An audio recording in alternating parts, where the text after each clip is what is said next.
Zohran Madnani के बारे में जिन्होंने चुनाव जीत लिया है न्यूयॉर्क के अंदर 50% से ज़्यादा जिन्हें वोट प्राप्त हुए हैं और आपने निर्दलीय उम्मीदवार एंड्रू कुओमो को हराया है।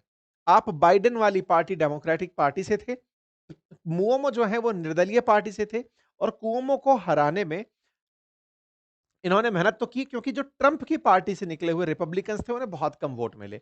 इन्हें जो वोट मिले वो 9.48 लाख थे जो इनके पक्ष में वोट पड़े और इनके जो सेकंड नंबर पर रहा उसको 7.76 लाख वोट मिले हैं। कहा जा रहा है कि पिछले 100 सालों में न्यूयॉर्क में सबसे ज्यादा युवा, पहला भारतवंशी और पहले मुस्लिम मेयर होने का खिताब इन ममदानी को मिलने जा रहा है। महमूद ममदा ये जोहराम ममदानी मात्र अभी 34 साल के हैं। इन्होंने जिन्हें हराया एंड्रयू कुओमो वो 67 साल के हैं और थर्ड जो इनकी मतलब ट्रंप की पार्टी से जो व्यक्ति थे, कर्टिस स्लीवा वो 71 वर्षीय थे।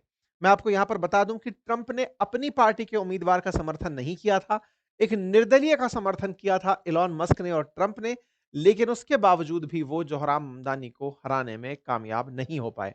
आज इस बात पर समस्त भारतीय गर्व महसूस कर रहे हैं कि न्यूयॉर्क में ट्रंप हार गए हैं, यानी ट्रंप की नीतियां हार गए हैं। अब सवाल बड़ा बनता है कि ऐसा क्या था जिसके चलते इनका जीतना ट्रंप की हार कंसीडर किया जा रहा है। तो जैसा आपने इनका परिचय सुना कि भारत से इनके परिवार वाले युगांडा गए, अफ्रीका गए और वहां से फिर अमेरिका गए, तो एक तरह से ये प्रवासियों की तरह ट्रीट किए गए और ट्रंप की जो नीतियां रही हैं वो नीतियां प्रवासियों के विरोध में रही हैं। तो असल मायने में इनके समर्थन में तमाम जो प्रवासी अमेरिका में हैं वो एकजुट हो गए, जो चाहे वैध और अवैध तरीके से न्यूयॉर्क पहुंचे थे, जिन्होंने वहां पर नागरिकता ले ली, वो सब एकजुट होकर के ट्रंप की नीतियों के खिलाफ इन्हें अपना चेहरा बना लिए।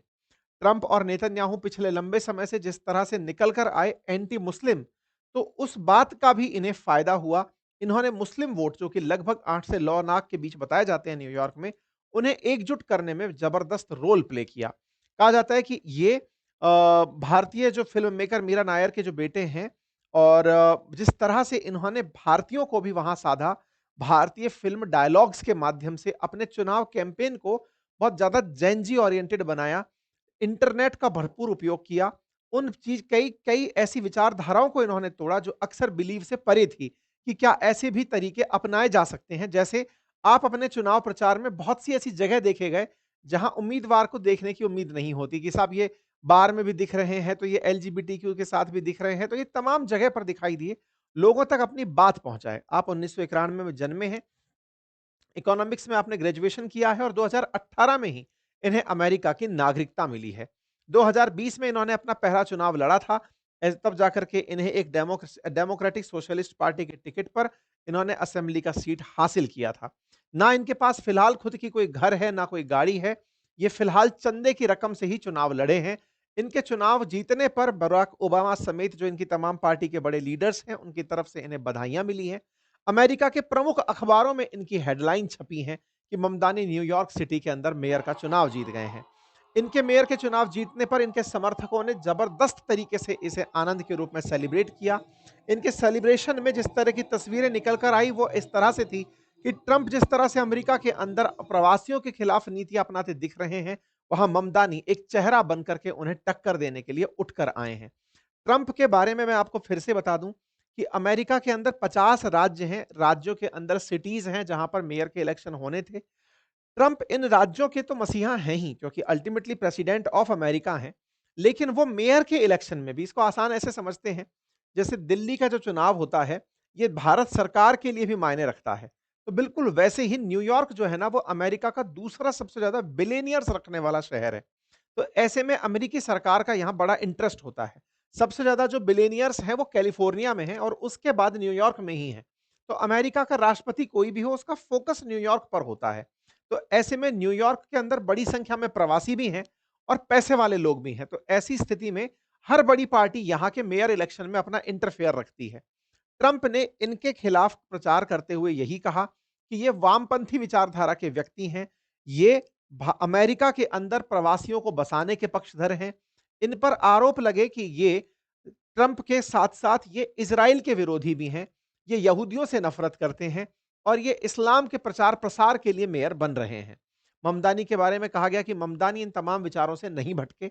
उन्होंने न्यूयॉर्क के लोगों को एक ही विश्वास दिलाया कि मुझसे जो पहले वाले मेयर थे, उनके चलते न्यूयॉर्क बहुत महँगा हो गया। मैं न्यूयॉर्क को सस्ता करूँगा, जनता से सीधा जुड़ाव रखूँगा। इंटरनेट का सही इस्तेमाल करते हुए युवा कार्यकर्ताओं से इन्होंने इलेक्शन की कैंपेन करवाई। ये जो तमाम तस्वीरें आप देख रहे हैं, फिर चाहे मंदिर में जाने की हो, चाहे मस्जिद में जाने की हो, चाहे फिर वो मतलब सब लोगों से इन्होंने पर्सनल कनेक्ट बनाते हुए अपने चुनावी कैंपेन को चलाया। बाकायदा इन्होंने हिंदी के अंदर भी चुनाव कैंपेन के भाषण तैयार किए। इन्हें प्रॉपर तरीके से ट्रंप की तरफ से बहुत सारी दिक्कतों का सामना करना पड़ा, क्योंकि ट्रंप अलग विचारधारा से आते हैं। ट्रंप की धमकी थी कि न्यूयॉर्क वालों, अगर तुमने इन्हें अपना मेयर बना लिया, तो मैं आपको जो संघ की तरफ से मिलने वाला, यानी कि अमेरिका की सरकार की तरफ से मिलने वाला जो बजट है, वो नहीं दूँगा। तमाम प्रकार की अटकलें इन पर लगाई गई, व्यक्तिगत हमले किए गए और इस तरह से प्रचार-प्रसार किया गया कि यदि ये आ गए, तो अमेरिका में मुसलमानों का वर्चस्व हो जाएगा। बढ़-चढ़ कर के मुसलमान अमेरिका में राज करने के लिए आएँगे। तो इनको एक तरह से मुस्लिम उम्मीदवार के रूप में दिखाया गया। बताया गया कि मतलब ट्रंप बार-बार इनके बारे में कहते गए कि ये कम्युनिस्ट हैं, ये न्यूयॉर्क के लिए अच्छे व्यक्ति नहीं हैं। ये बार-बार लोगों को बताते रहे कि इस देश के अंदर अवैध रूप से घुसे हुए लोग आज नागरिक बनकर के सत्ता तक पहुंच गए हैं। अमरीकियों को जागने की जरूरत है। ममदानी को तमाम तरह से डिपोर्ट कर करके वापस युगांडा ही भेज देने की जरूरत है। एक तरीके से ममदानी को हराने में ट्रंप ने अपना पूरा जोर लगाया, लेकिन अमेरिका के अंदर जिस तरह से अभी बड़ी संख्या में माइग्रेंट्स आए हुए हैं और न्यूयॉर्क जैसी जगह पर बड़ी संख्या में लोग रहते हैं, वहां पर ट्रंप की नहीं चली और ट्रंप की पार्टी को चुनाव हारना पड़ा। तो ट्रंप ने जिस उम्मीदवार को सजेस्ट किया था, उसे भी हारना पड़ा।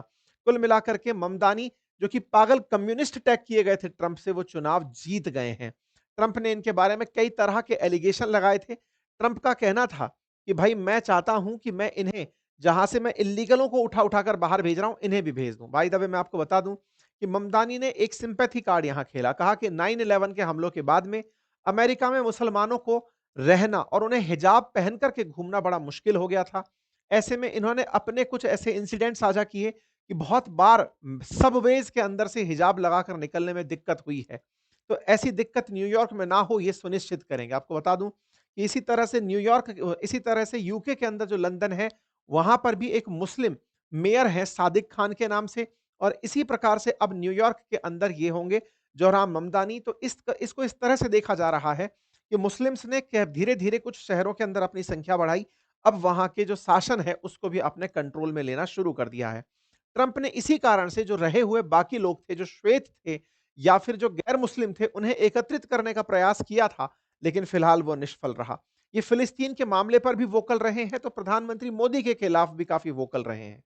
इन्हें जो सपोर्ट करने वाला, जो फंड देने वाले लोग थे, वो सब फिलिस्तीन और गाज़ा पट्टी से जुड़े हुए लोग थे। तमाम तरह के लोगों ने इन्हें चंदा दिया। इनका मोदी पर जो बयान है, वो भी सुर्खियों में रहा। इन्होंने मोदी के ऊपर बयान को इस तरह से रखा कि मोदी ने गुजरात में रहते हुए मुसलमानों के खिलाफ जो दंगों के दौरान किया, मैं उसे याद रखता हूं। मतलब एक तरीके से ये इस बात से प्रभावित हैं कि मुस्लिम कम्युनिटी के लिए गुजरात में जब दंगे हुए थे, तो मोदी एक वॉर क्रिमिनल की तरह से हैं। ये बीजेपी को मतलब पूरी तरह से ये मानते हैं कि ममदानी के खिलाफ बीजेपी प्रचार करेगी। मोदी जो हैं वो पूरी तरह से नेतन्याहू की तरह हैं, मुसलमानों से नफ़रत करने वाले हैं। इस तरह से इन्होंने अपने नैरेटिव को बढ़-चढ़ के लोगों के सामने रखा।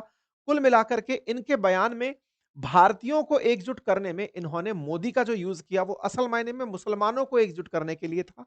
इस बात का भारत की राजनीति में भी विरोध हुआ, भारत की तरफ से भी प्रतिक्रिया आई कि ममदानी ने अपने लोगों को इकट्ठा करने के लिए जो तरीका अपनाया, वो भारतवंशी होकर के भारतीयता के लिए ठीक नहीं था। पर फिर भी फिलहाल जो भी हो, एक भारतवंशी मेयर का इलेक्शन जीत चुका है और इनका ट्रंप को सीधा चैलेंज है कि टर्न द वॉल्यूम अप, अब हम आ रहे हैं।